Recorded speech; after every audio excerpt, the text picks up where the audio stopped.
So we're going to talk about a lot that's happened today, but Belgorod and what's happened in Sumy are going to be kind of the primary things, as well as some updates on what's happened in some oil refineries. Hello, my friends. It is Tuesday, March 25th, 2025. This is the Daily Brief. My name is Darren Gerdes. I'm just a professor trying to provide you with context in the war in Ukraine. Okay, here's 1,180 Russians off the battlefield, 5 tanks, 18 armored vehicles, 61 artillery systems, and 98 vehicles and fuel tanks day over day. If we look at this, here's 25,000. They've passed 25,000 Russian artillery systems that have been destroyed. That was yesterday. I just, with everything else to cover, couldn't flag that particular thing. I just was out of bandwidth. Out of 139 Russian Shahed drones launched last night, 78 were shot down, 34 were lost. I'm not seeing a lot of great damage from the Shahed drones. The bigger story, though, was that there was a massive missile strike on Sumy in the residential section in Sumy. And I don't understand why we're not talking about, so we're talking about a potential freeze of hostilities for, a ceasefire that is going to stop the fighting on the battlefield or stop hitting each other's electrical grid or oil. But why hitting residential areas is not front and center? It's like a lost marketing opportunity in my mind, because you should have been saying, but the civilians that keep getting hit by Russian missiles every night or Russian drones every night, like they should keep hammering that particular point. But okay, so Russian missile strike yesterday. This was yesterday afternoon. It wasn't overnight. Densely populated area of the residential quarter of Sumy wounded initially 65 civilians, including 14 children. That was upgraded later on to a much higher number. According to operational data, 101 people were injured as a result of the missile strike. 78 adults, 23 children sought medical help. Currently, 14 adults and 16 children are being treated at the hospital. That's in Sumy. Okay. In other places, the human safari continues. I've talked about that, where drone operators are just like targeting civilians. And this is now in Kherson, and it's been going on in Kherson. Russian drones flew in through the window. And they're practicing this, they'll even practice blowing a window with one drone and then flying other drones in to target people. Okay, we had everything for a happy life. It was all gone in an instant. This family of 5 was liberated from their home and any semblance of a normal life by these drone operators targeting civilians in Kherson.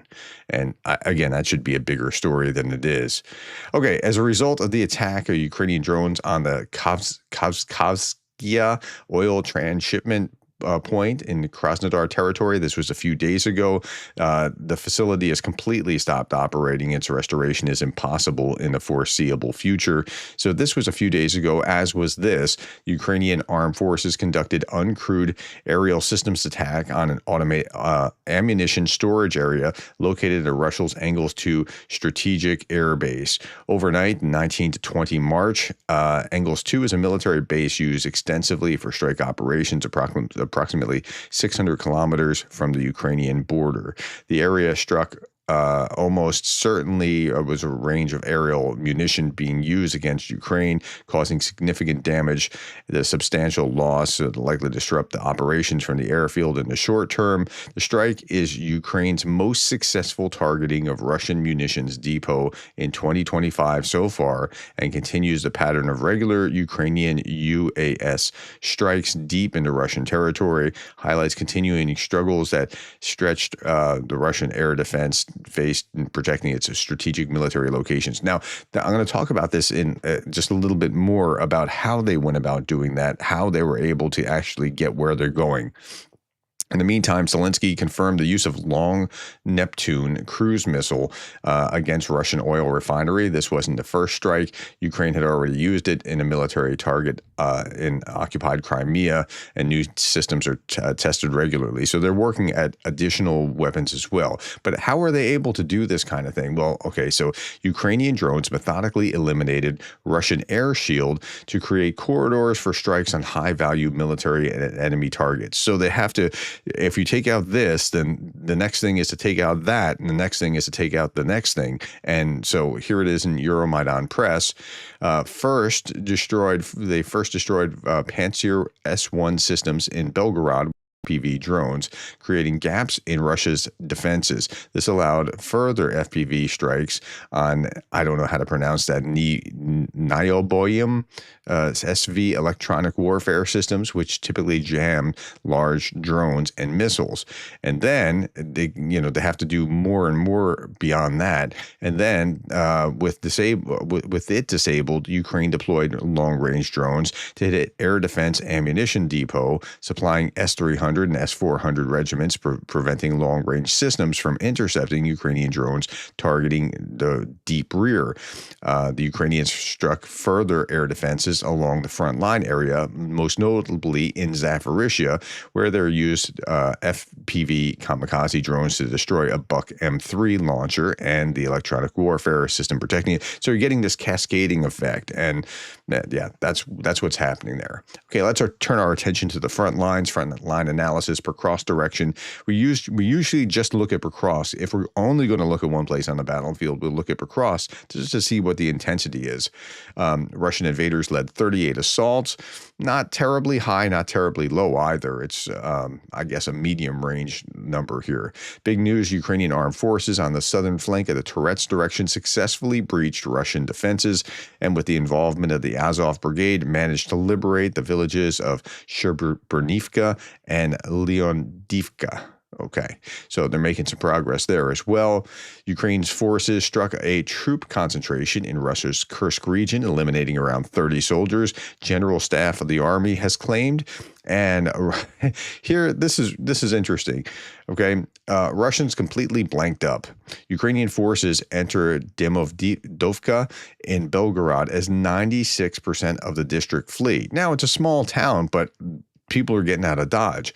Ukrainian troops cleared the border mines and dismantled anti-tank obstacles, creating a path to Dimitovka after Russian defenses failed to stop their advance. Okay, so now we're talking about Belgorod. They are making some progress in Belgorod. It's not significant like it was with Kursk, with this big, like, whoa, how did you blow all those people in there? And what we found out with Kursk was that the way that it worked was that they created kind of a defensive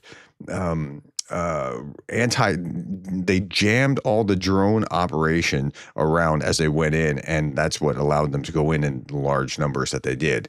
Ukrainian forces occupy and control the village of Dimitovka, Belgorod region. Russian Federation, Putin regime forces simply ran away. So you're seeing it again and again here. Now, what's the Russian reaction to that? Well, the Russians are looting the local Russian residents instead of going to fight the Ukrainians. This is Anton Goroshenko. Our Russian military broke into our houses. Alcohol is lying around. Our military are good protecting us, breaking into other people's houses. The Russian military entered the village of Repkyakova in Russia's Belgorod region to repel Ukrainian armed forces. They attacked and looted at least 20 houses of local residents, Russian telegram channels report. A resident who was filmed in the aftermath of the looting notes that there is nothing to loot in the houses except clothes. But that's what the Russian army was doing instead of fighting with the Ukrainians, which, I mean, on balance, I feel bad for the residents of the town, but on balance, that's better than fighting the Ukrainians.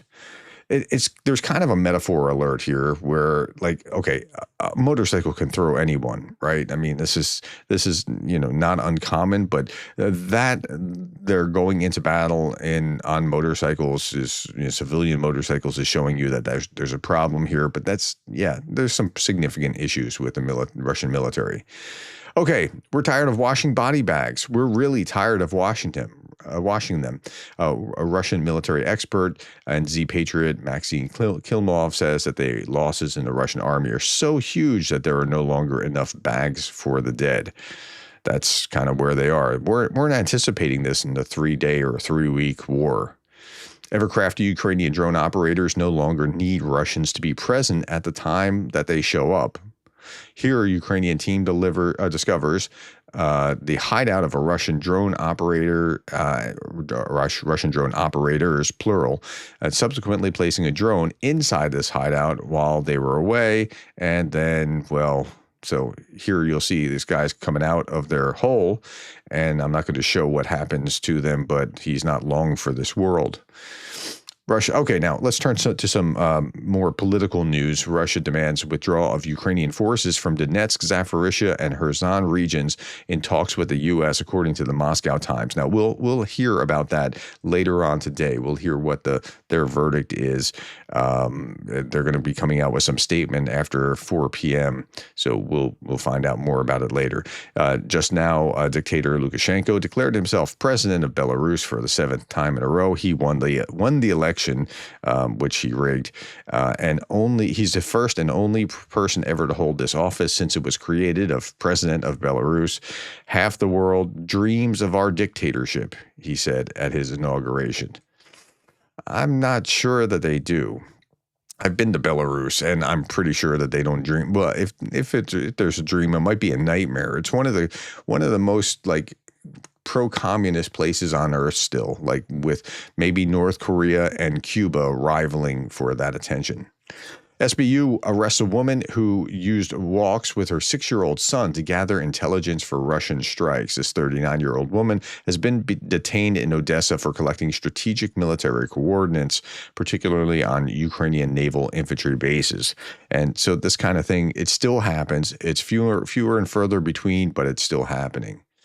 Again, U.S. and Russia are to release this joint statement on Kyiv-Moscow Black Sea ceasefire. U.S. and Russia are set to release that joint statement later on today.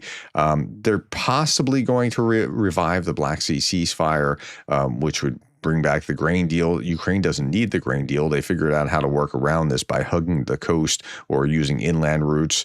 And it would only kind of protect Russia's Black Sea fleet from the Ukrainian naval drones that they've been developing. So that doesn't seem like that great of a success to me. Okay, this is a big story that we're going to be talking about in the 3 big stories today, I'm sure.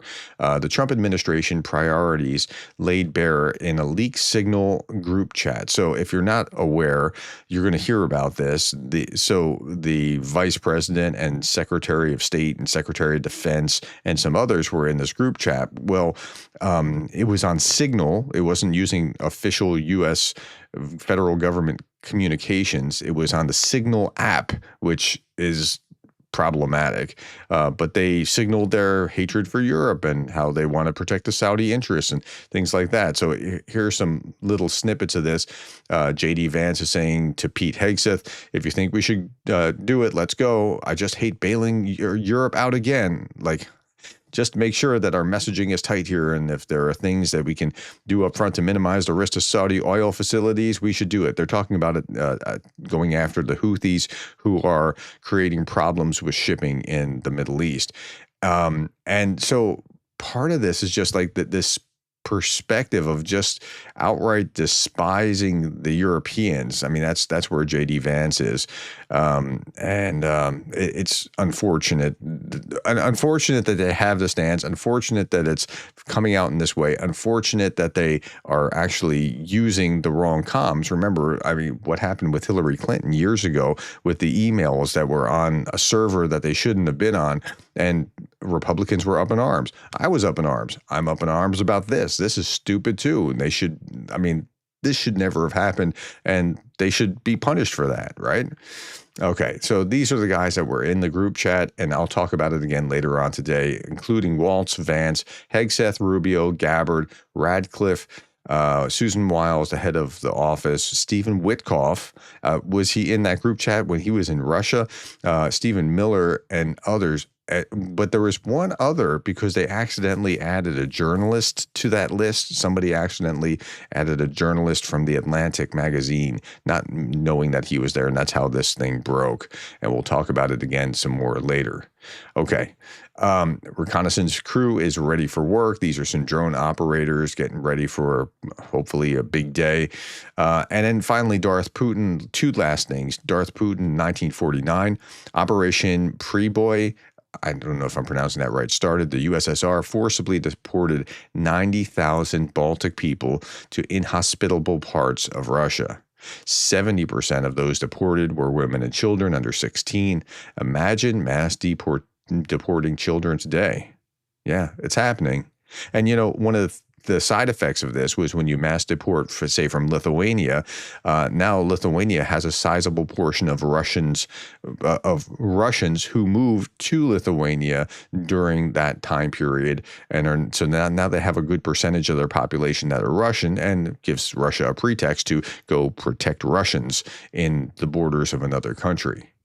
Finally, Jake Bro's Invictus Unconquerable campaign is still going. Yesterday, when I talked about this yesterday morning, about this time, it was $579,000 raised out of the 1 million goal. And so we're just going to refresh and see it's already at $705,000, $705,995. So almost $800,000 raised toward his $1 million goal at this point. So, yeah, I have no doubt that he'll be getting to his $1 million. If you want to be part of the campaign, just Google Help 99 Jake Bro Invictus, and it'll be the first thing that comes up. I can put the link below. Thank you for your time, the likes, the shares, the subscribes, and thank you for being the kind of person that cares about Ukraine.